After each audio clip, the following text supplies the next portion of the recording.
Hi friends, Suhas నటించిన latest movie Ambajipeta marriage band.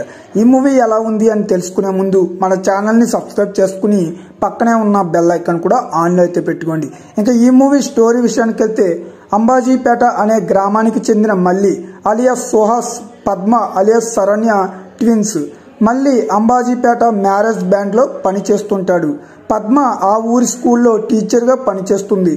తండ్రి Kanakaiah salon షాప్ని రన్ చేస్తూ ఉంటాడు. మల్లికి ఆ ఊరి పెద్ద వెంకట్ బాబు చెల్లెలు లక్ష్మి అంటే చాలా ఇష్టం. లక్ష్మి కూడా మల్లిను ఇష్టపడుతుంది. వీళ్ళిద్దరూ సెలూన్ షాప్ని అడ్డంగా మార్చుకుని సీక్రెట్గా లవ్ చేసుకుంటూ ఉంటారు. మరొక వైపు వెంకట్ బాబు పద్మల మధ్య అక్రమ సంబంధం ఉందని ఊరిలో పుకారైతే వ్యాపిస్తుంది. పద్మ మాత్రం అవేవి పట్టించుకోకుండా పేద పిల్లలకు చదువు చెప్తూ ఉంటుంది. ఒకసారి వెంకట్ బాబు తమ్ముడు శ్రీనుబాబు మధ్య గొడవ అయితే జరుగుతుంది. ఆ గొడవలో పద్మ శ్రీను చెంప అయితే పగలగొడుతుంది. అదే సమయంలో మళ్ళీ తన చెల్లితో ప్రేమలో ఉన్న విషయం వెంకట్కి తెలుస్తుంది. దీంతో పద్మను ఒంటరిగా స్కూల్లోకి రప్పించి ఘోరంగా అవమానిస్తాడు వెంకట్. ఈ విషయం మల్లికి తెలిసిన తర్వాత ఏం చేశాడు, అసలు వెంకట్ బాబు పద్మను ఏ రకంగా అవమానించాడు, పోలీస్ స్టేషన్కి వెళ్ళిన పద్మకి న్యాయం జరిగిందా లేదా, న్యాయం కోసం పద్మ ఏం చేసింది, మల్లికి వెంకట్ ఎందుకు గుండి గీశాడు, అక్క కోసం మళ్ళీ చేసిన పోరాటం ఏంటి, చివరికి ఏమైంది అనేది తెలియాలి అంటే ఖచ్చితంగా మూవీ అయితే చూడాలి. మూవీ ఎలా ఉందనే విషయానికి వస్తే, అంటరానితనం, కుల వివక్షత నేపథ్యంలో చాలా సినిమాలు అయితే వచ్చాయి. అంబాజీపేట మ్యారేజ్ బ్యాండ్ సినిమా కథ కూడా అదే.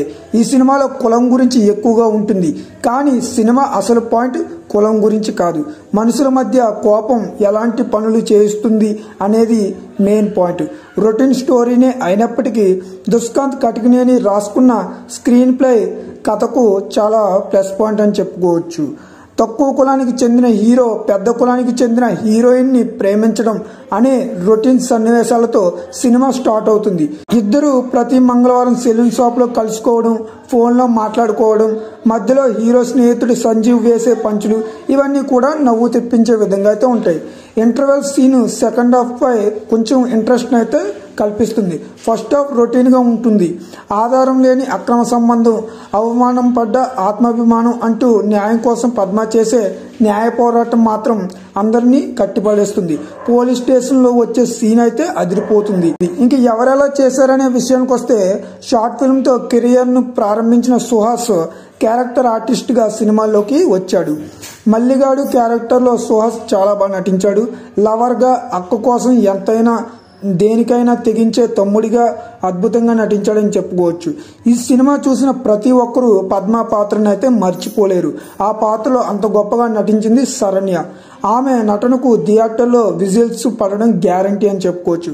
ముఖ్యంగా పోలీస్ స్టేషన్ సీన్ అయితే గూస్ బంప్స్ తెప్పించే విధంగా ఉంది. విలన్గా నితిన్ ప్రసన్న అదరగొట్టేశాడు. పుష్ప ఫేమ్ జగదీష్ మరోసారి తనదైన నటనతో ఆకట్టుకున్నాడు. గోపరాజు, రమణ, కృష్ణయ్య, సురభితో పాటు మిగిలిన క్యారెక్టర్స్లో నటించిన ప్రతి ఒక్కరు కూడా చాలా బాగా నటించారు. శేఖర్ చంద్ర అందించిన మ్యూజిక్ అయితే అదిరిపోయింది. సినిమాటోగ్రఫీ కూడా చాలా బాగుంది. ఎడిటింగ్ అయితే పర్లేదనిపించే విధంగా ఉంది. మూవీ అయితే ఓవరాల్గా చాలా బాగుంది. మిస్ అవ్వకుండా ప్రతి ఒక్కరు చూడొచ్చు. ఫ్యామిలీతో చూడొచ్చు అంటే ఖచ్చితంగా మూవీని అయితే ఫ్యామిలీతో చూడొచ్చు. ఈ మూవీకి 5/3.5 రేటింగ్ అయితే నేను ఇస్తా. ఇది నా అభిప్రాయం మాత్రమే. నా ఎక్స్ప్రెషన్ నచ్చితే వీడియోని లైక్ చేయండి, షేర్ చేయండి, సబ్స్క్రైబ్ కూడా చేసుకోండి. ఒకవేళ మీరు మూవీ చూస్తుంటే మీకు మూవీ ఎలా అనిపించిందో కింద కామెంట్లో కూడా తెలియజేయండి. Thank you.